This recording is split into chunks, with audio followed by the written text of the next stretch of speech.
செதுட்டான். இன்னைக்கு எங்க கிளம்பி நிக்கிறோம்னு பாத்தீங்கன்னா, நம்ம அபி வந்து ஊர்ல கோவில் திருவிழா இருக்குன்னு சொல்லிட்டு ஊருக்கு போறாங்க. அதுக்காண்டி நம்ம வந்து கோயம்பேடுல வந்து அவனை கொண்டு விட போறோம். இன்னைக்கு கோயம்பேடுல சரியான டிராபிக்குங்க. உள்ளேயும் போக முடியல, வெளியிலையும் வர முடியல. ஒரு வழியா கோயம்பேடும் வந்துட்டோம். அவன் ஊருக்கு போறதுக்காக விக்னேஷ் டிஏடி பஸ் தாங்க புக் பண்ணியிருந்தான். அப்படியே பக்கத்துல இருக்க டீ ஷாப்ல போய் ஒரு டீ சாப்பிட்டு அவனையும் நல்லபடியா வழி அனுப்பி வச்சுட்டு நானும் ரூமுக்கு கிளம்பிட்டேங்க.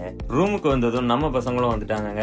வந்தது மட்டும் இல்லாம நம்ம எப்பவும் மீட் பண்ற டீ கடையில மறுபடியும் ஒரு டீயை சொல்லி டீயும் குடிச்சாச்சுங்க. அப்புறம் ரூமுக்கு மறுபடி போயிட்டு ரிட்டன் சாப்பாடு வாங்கலாமேனு நானும் பாண்டியும் நம்ம ரூமுக்கு பக்கத்திலேயே லொக்கேட் ஆகிருக்கிற இந்த அண்ணனோட கடைக்கு தாங்க சாப்பாடு வாங்கலான்னு வந்திருந்தோம்.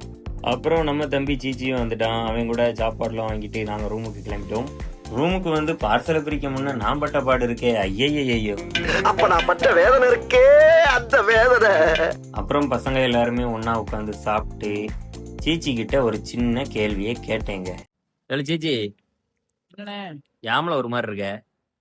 அப்படியே நேரம் ஊர் வேற விட்டான், மனசுல சங்கடமா இருக்கு. ஓ. அப்புறம் நானும் ரூமுக்கு வந்ததுக்கு அப்புறம் பயங்கரமான மழைங்க. நம்ம வீடியோ எந்தெந்த ஊர்ல இருந்து பாக்குறீங்கன்னு மறக்காம கமெண்ட் பண்ணுங்க. இது மாதிரி கண்டென்ட் வீடியோஸ்லாம் உங்களுக்கு பிடிச்சிருந்ததுன்னா ஒரு லைக்கை கொடுத்துட்டு உங்கள் ஃப்ரெண்ட்ஸ் எல்லாருக்குமே ஷேர் பண்ணிடுங்க. இன்னொரு வீடியோவில் சந்திக்கலாம். நான் உங்கள் விஜயவேந்தன். நன்றி, வணக்கம்.